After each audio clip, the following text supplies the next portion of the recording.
Bonjour, nous allons étudier ensemble la deuxième sikha sur la parasha Tetzavé, donc le chavav de l'écouter sikhot. Et le Rabbi nous dit la chose suivante. Betzivoy asiyat atzit, ktiv. Dans la mitzvah, le commandement de faire le tzit c'était l'espèce de bandeau qui était sur le front du Kohen Gadol, fait en or, c'est une plaque en or, attachée derrière. Donc c'était marqué, puis on va graver sur le tzit les mots Kodesh Lashem.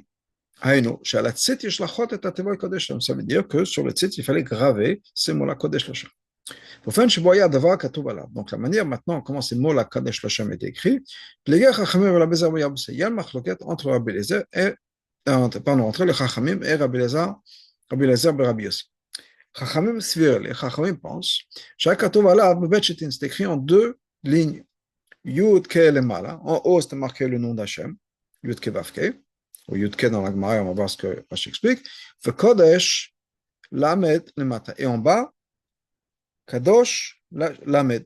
Donc Kadosh le en bas. C'est-à-dire Hachem Shalem Beshita Eliona, le nom entier dans la ligne en haut, Yud ke vav ke, donc pas juste Yud ke. Ve Kadosh lamed Beshita Tachtana. Et en bas, les mots Kadosh et lamed. Ah, ça c'est ce que Rashi explique.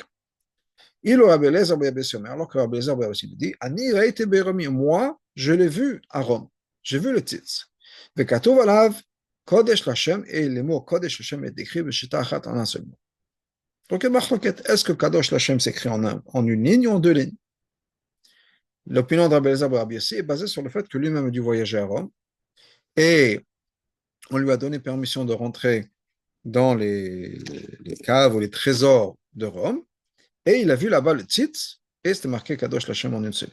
Le Rambam Pasek. Quand voilà, le Rambam nous dit que la halakha, c'est que comment est-ce qu'on fait le titre? Sur deux lignes. Et si on l'a écrit sur une seule ligne, kasher, c'est kasher. Et d'ailleurs, des fois, il arrive qu'effectivement, ils l'ont fait sur une seule ligne. Misé Mouvan. Donc de là, on comprend. Même après le témoignage de Rabbi Eliezer Beyerossi, les Chachamim n'ont pas changé d'opinion. Leur opinion, c'était toujours que c'était écrit dans deux lignes. Et même si on a un témoignage vivant de quelqu'un qui l'a vu, ça ne va pas changer la halakha. Les Chachamim disent non, deux lignes. C'est pour ça que le Chachamim possède et le Rambam possède comme le Chachamim. Et là, chez Bediavad, mi halakha comme le Zabiyab Yossi. Mais Bediavad, on peut dire que la halakha comme le Zabiyab Yossi. C'est ce que le Rambam nous dit, parmi eux, que des fois, il l'écrivait sur une seule ligne. Comme on a posé les doutes de Rabbi Eliezer Beyerossi. Et ce que le Rambam a en tête, c'est l'opinion de Rabbi Eliezer Beyerossi. Le fait que Rabbi Eliezer Beyerossi l'a vu, a vu le titre, a vu que c'était sur une seule ligne. Clairement, ça a été fait une fois comme ça, au moins une fois. Et donc, certainement, ça devait être caché. Et donc, Bediavad, c'est caché. Haméri me vers le Méri explique. C'est le chemin, les mots du Méri. Même si parmi les plus grands des sages, il y a quelqu'un qui a témoigné, il a dit, moi, je l'ai vu à Rome. C'était marqué Kodesh Lashem en une seule ligne. Ça n'a pas contredit ce que le Chachamim avait comme tradition. Même avec un témoignage, ça n'a pas contredit la tradition. Et ils sont restés avec cette tradition qu'on avait, que c'est écrit en deux lignes. Le Chora, c'est très étonnant. Alors, là, on parle d'un des plus grands Chachamim. Dans le mot du Méri, le Méri lui-même nous dit Gdolei Chachamim. Rabbi Eliezer Beyerossi. Il n'y a aucun doute sur le fait de ce qu'il a vu, ce qu'il nous a raconté, etc. Il n'y a pas de doute sur ça. C'est quelqu'un qui est absolument, sur qui on peut absolument se reposer, on peut absolument faire confiance. Il nous dit qu'il a vu à Rome le titre lui-même, original, alors que les autres Chachamim n'ont pas dit qu'ils l'ont vu. Et malgré tout, on n'a pas accepté. Même après le psak du Rambam. Fait à Pirouche, après l'explication qu'on a donnée, Nimsa chez Avodot, Kohen Gadol Botan Shenu, que l'Avodat du Kohen Gadol, ces années-là, le tzitz d'ailleurs pardonne, même si le Kohen Gadol n'est pas en train de porter le tzitz, il y a eu des fois, puisque le Raman nous dit qu'il y a des fois on le faisait sur une seule ligne, donc il y a eu des fois où la kashrut du tzitz c'est uniquement b'diavad. או בדיעבד כיוצא בזה רק על משך הזמן שאורך חריכת בית התיבות קדוש לשם אתה של זר. Et pourquoi, c'est quoi comme bediavad? Un bediavad, c'est pas quelque chose qui prend tellement de temps. C'est l'effort, le temps de graver un mot en une ligne ou en deux lignes. Et c'est tout.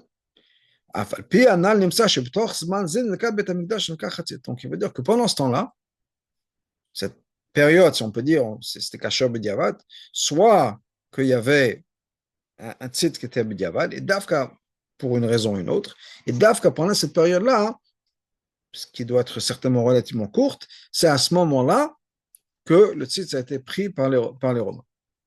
Le Rabbi nous dit dans la 11 étoiles que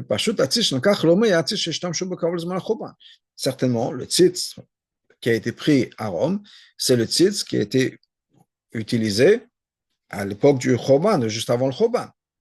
C'est celui qui était en usage. Donc pendant cette période-là, c'est que le tzit, il y avait une période où le tzit était kasher b'diavad. Alors, pour comprendre cette histoire-là, comment ça se fait qu'on a un témoignage et qu'on n'a pas accepté le témoignage? Et que c'était uniquement b'diavad de dire d'une seule ligne. Donc, il y a quelque chose d'autre qui ressemble dans le concept à cette histoire-là, qui est l'histoire de la menorah, où on a une tradition et un témoignage. C'est-à-dire, sur l'arche du triomphe, qui est à Rome, cette arche, l'arche de Titus, après sa victoire de Yerushalayim, il y a une image, il y a une gravure de l'image du menorah. Il y en a qui disent que c'est la menorah qui était dans le Beth Amikdash. Et là-bas, dans cette image, cette fameuse discussion, cette fameuse image de la menorah dans l'arche de Titus, on voit que les branches de la menorah ne sont pas droites, mais plutôt que Chatzei Keshet, Chatzei Goul, c'est en demi-cercle, c'est courbé. Apparemment. Pirouche Katav Rashi, Rashi le dit clairement, que les branches de la menorah sont clairement en diagonale. C'est-à-dire que c'est une ligne droite. Une diagonale, c'est une ligne droite. Comme d'ailleurs le mot kane dans la Torah, qui veut dire une branche, donc dans la Torah, qui est quoi? Kane, c'est comme les roseaux, c'est une branche, un bâton, un roseau aussi. Samach Yashar, c'est une plante qui est droite.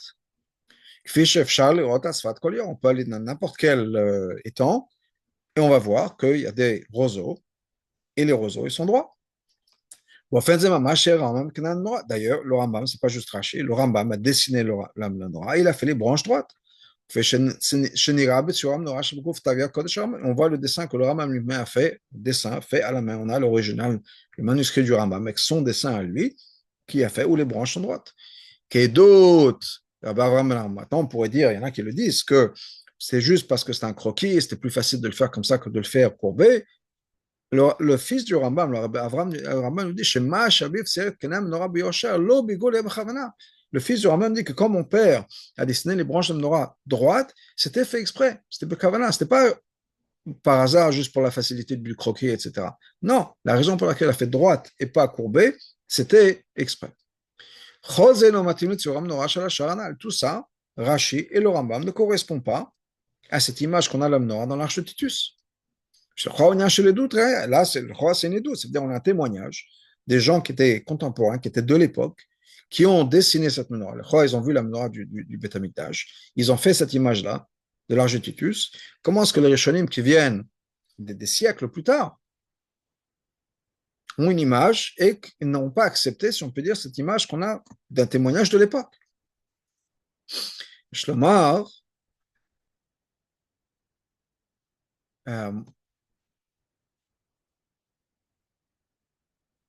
donc, יש לומר, הביור בזה, donc quoi l'explication?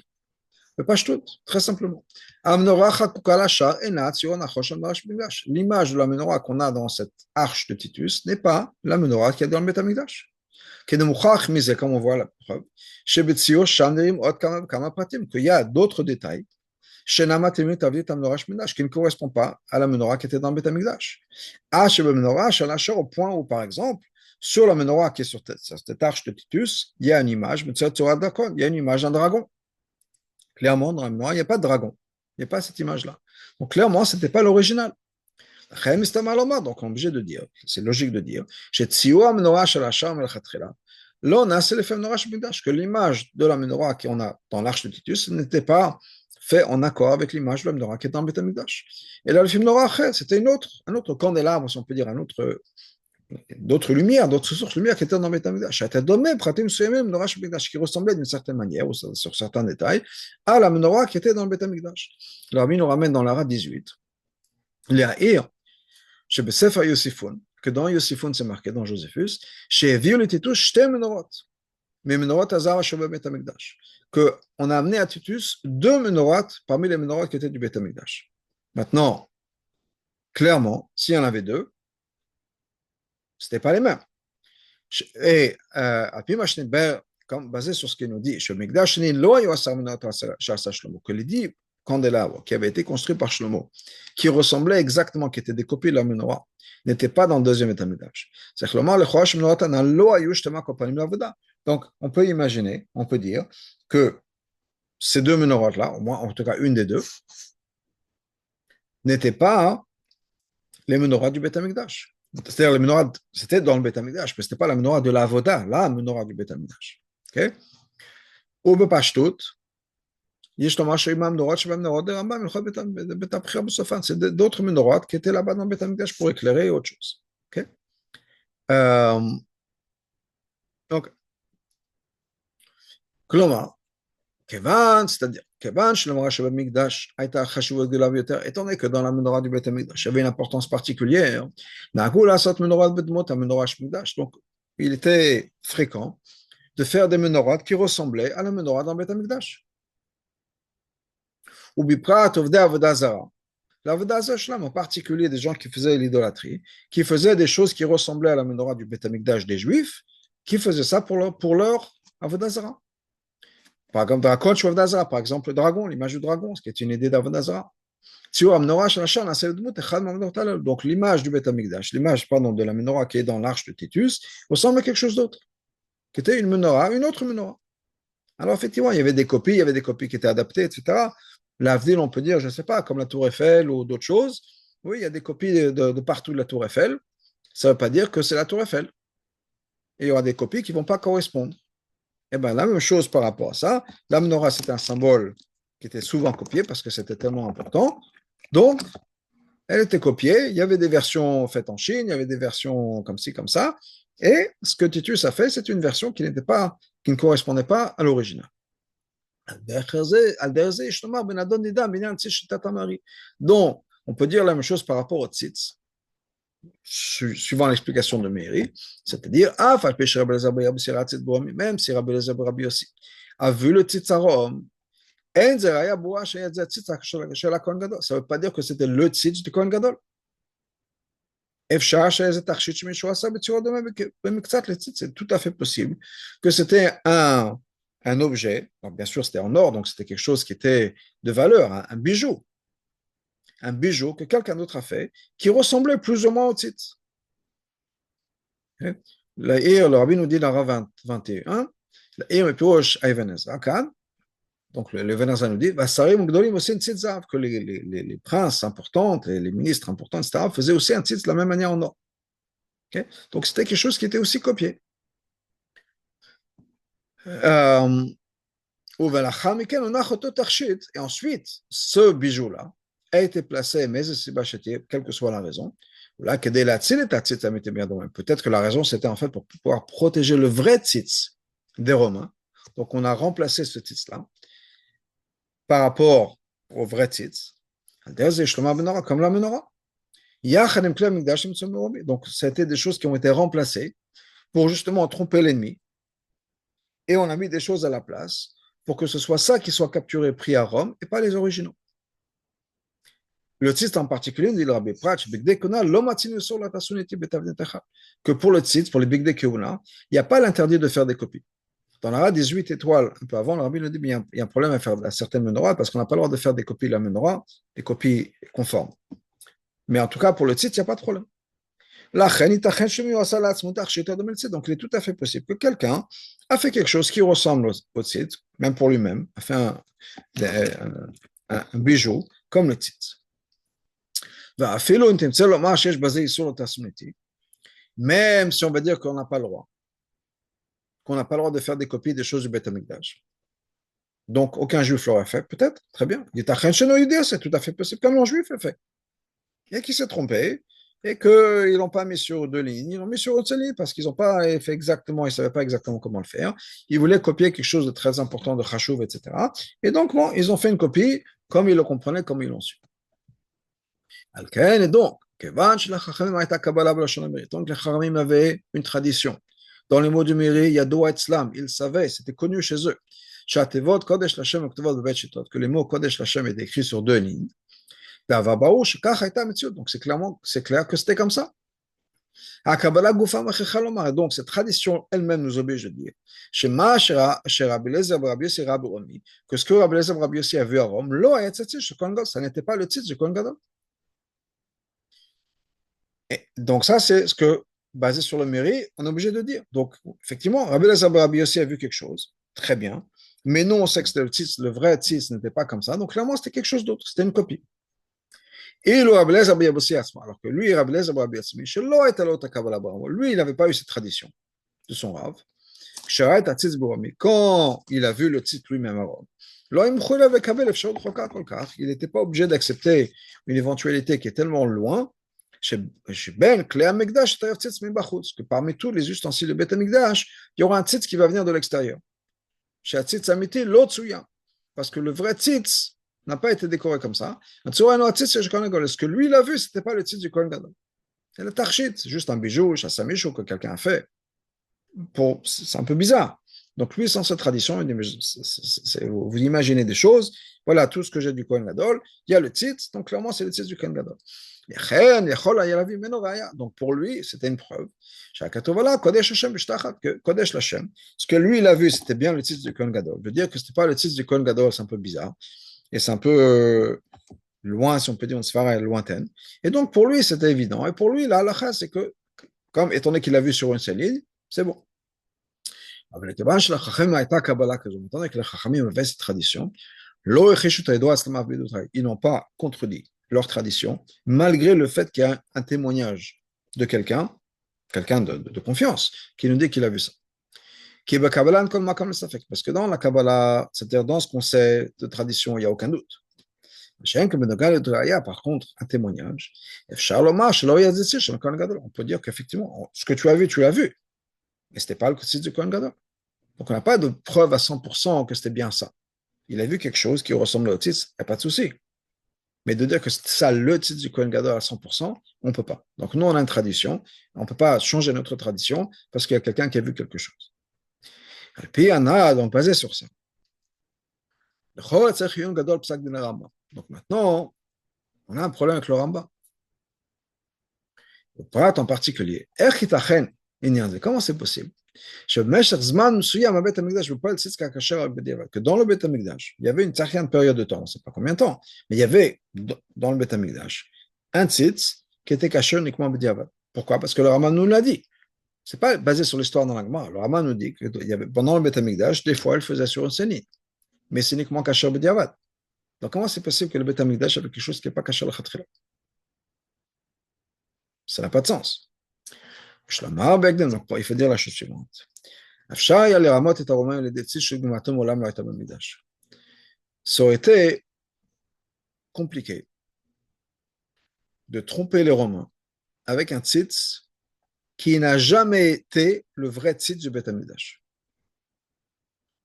Bifrat fait Edouard, en particulier basé sur ce qu'on sait, que même dans leur livre à eux des Romains, il y avait des détails exacts, ils avaient une description en détail du Beth Amikdash, tout ce qui se passait dans le Beth Amikdash, etc. Donc on est obligé de dire que le Rama est obligé de dire que le B'diavad c'est caché. Et clairement, il y avait dans le Beth Amikdash un site qui marchait comme ça où c'était marqué d'une seule ligne. Parce que sinon, comment est-ce qu'on aurait pu tromper les Romains en disant c'est pas le vrai site? Donc clairement, il fallait qu'à l'époque, un peu avant le Churban HaBayit, qu'effectivement, il y avait un site qui était écrit sur une seule ligne. Et les Romains en étaient bien conscients. Quand les Romains ont vu un titre avec une seule ligne, ils étaient bien convaincus que c'est le bon. Et donc là, le Rambam on voit que si les Romains ont vu ce titre-là, et qu'ils l'ont vu, et qu'ils l'ont pris, et que pour eux, c'est le titre du Kohen Gadol, clairement, ils savaient ce qu'ils faisaient. Et clairement, c'était un titre qui était caché, qui était vraiment dans Beth Amikdash. Alors, est-ce que c'est la Khatrila? Peut-être non, mais il y a dû y avoir ça. Donc, c'est de ça que le Rambam déduit qu'à l'époque du Beth Amikdash, effectivement, des fois, ça arrivait qu'il y avait un titre avec une seule ligne. D'ailleurs, mais ils ont encore plus que ça, c'est marqué dans le Chaim, que Afilo Tanakama, que même d'après le Tanakama, c'est-à-dire le Chachamim, et non Makeb, que ce soit une ligne ou deux, c'est pas un problème. Et maintenant, tu peux comprendre pourquoi le Rambam est possède qu'il y avait des fois sur une seule ligne, peut-être une chot klamidash. Pourquoi? Parce que même d'après le Chachamim, il n'y a pas de problème. Même si effectivement, elle est écrite sur deux lignes, si ça aurait été écrit sur une ligne, il n'y a pas de problème. Donc on peut dire, oh, tam le psal de Rambam. Une autre raison pour ce que le Rambam nous dit, ou là, peut-être que c'est ça l'essentiel, pour ne pas étendre les machloket, agrandir les machloket. Et en plus, si on écoute le mairie au niveau du pshat, au niveau le plus simple, c'est machloket sur ce qui s'est passé. Est-ce que le titre s'était écrit avec une ligne ou deux? Le fisait, donc on n'a même pas besoin de faire la différence qu'on avait. Que d'après Abel Zabriabi aussi, il n'y avait pas cette Kabbalah. Non, on peut tout simplement dire qu'effectivement, il y avait des fois comme ci, il y avait des fois comme ça. Et effectivement, peut-être que la majeure partie du temps de l'époque du Beth Amikdash est écrit sur deux lignes, mais clairement, c'est écrit sur une ligne. On peut dire que ce n'est pas Me'akev même d'après Tanakama, d'après les Chachamim. Et donc, c'est pour ça que tout le monde est d'accord, tout le monde est sur la même page, mais la tradition est que normalement, le titre est sur deux lignes. Maintenant, tout ça, il y a une leçon très, très importante pour nous. Et ça, c'est une leçon par rapport à toutes ces histoires, de ces conversations sur, voilà, on a des témoignages, on a vu ci, on a vu ça sur la menorah, sur d'autres choses. Rabbi va parler des documents comme les manuscrits de la mer morte ou autre chose. On a notre tradition, on reste avec. On ne peut pas savoir ce qui s'est passé, pourquoi ci, pourquoi ça. L'arche, pourquoi est-ce que l'arche de Titus a une menorah qui avait les branches courbées, en même temps il a ce dragon, ou bien l'histoire du tzitz, que Rabbi va ramener d'autres choses. On a notre tradition. Et l'archéologie ou l'histoire, c'est l'archéologie et l'histoire. Et on ne sait pas vraiment exactement ce qu'on voit. Donc, le rabbin est la chose suivante. Bisman Acharon, récemment, Nidgalou Gnizot shel Megillat Minyanet Tanakh. On a des gnizot qui ont été révélés. On a des manuscrits, des rouleaux de certains paragraphes, de certains passages du Tanakh. Et là-bas, il y a quelques différences de notre massorah, de notre tradition. Des mots avec une lettre ici en plus, une lettre ici en moins, etc. Et je te dis, il faut savoir. Shotan Gnizot, que ces gnizot-là, même si ça nous donne l'impression que ce soit effectivement un témoignage, clairement on a des vieux manuscrits, donc ça doit être comme ça. C'est pas notre masoret, c'est pas notre tradition. Et en plus, on ne peut même pas savoir qui est l'auteur de ces textes-là qu'on retrouve dans les gnizot. Est-ce que c'est Gdoleh Chachamim ou là, est-ce que ça fait partie de Chachamim ou pas? Il t'aime encore plus que ça. Il est tout à fait possible que la raison pour laquelle ces rouleaux, ces manuscrits ont été mis de côté, c'est d'Afrique parce que ça n'a pas été écrit comme il fallait, à cause des erreurs qu'il y a dedans. Donc on ne peut pas prouver, il y a des changements par rapport à nous. Il est tout à fait possible que ça a été mis à la Gniza parce qu'il y a des changements. En tout cas, alors que la tradition que nous avons, c'était passé de personne en personne, génération après génération, on sait clairement que c'est la vérité.